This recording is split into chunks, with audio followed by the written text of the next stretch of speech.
Hi, ഇന്ന് പറയാൻ പോകുന്നത് എനിത്തിങ്ങും എനി ഓഫ് ദാറ്റും തമ്മിലുള്ള വ്യത്യാസമാണ്. എനിത്തിങ് എന്ന് പറയുമ്പോൾ അവിടെ ഒരു കാര്യത്തിന് അതിരുകളില്ല, ഏത് വേണമെങ്കിലും ആവാം. കുറച്ച് എക്സാമ്പിൾസ് പറയുകയാണെങ്കിൽ, do you need anything from the grocery shop? നിനക്ക് ആ ഗ്രോസറി സ്റ്റോറിൽ നിന്ന് എന്തെങ്കിലും വേണോ? I didn't eat anything for breakfast this morning. ഞാൻ ഇന്ന് രാവിലെ ബ്രേക്ക്ഫാസ്റ്റിന് ഒന്നും കഴിച്ചില്ല. You can wear anything you want to the party. നിനക്ക് ഇഷ്ടമുള്ള എന്ത് വേണമെങ്കിലും നിനക്ക് ആ പാർട്ടിക്ക് ധരിക്കാം. Is there anything I can do to help you? എനിക്ക് നിന്നെ ഹെൽപ്പ് ചെയ്യാൻ പറ്റിയ എന്തെങ്കിലും ഉണ്ടോ? She doesn't know anything about fixing computers. അവൾക്ക് കമ്പ്യൂട്ടർ നന്നാക്കുന്നതിനെ കുറിച്ച് ഒന്നും അറിയില്ല.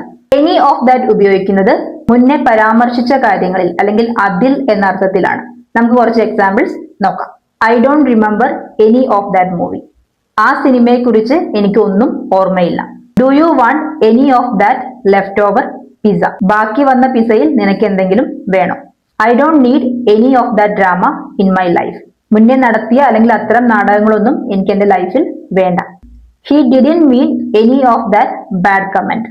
അവൻ പറഞ്ഞ ബാഡ് കമന്റ് അവൻ മീൻ ചെയ്തിട്ടുണ്ടായിരുന്നില്ല, അല്ലെങ്കിൽ നിന്നെ ഉദ്ദേശിച്ച് പറഞ്ഞതല്ല.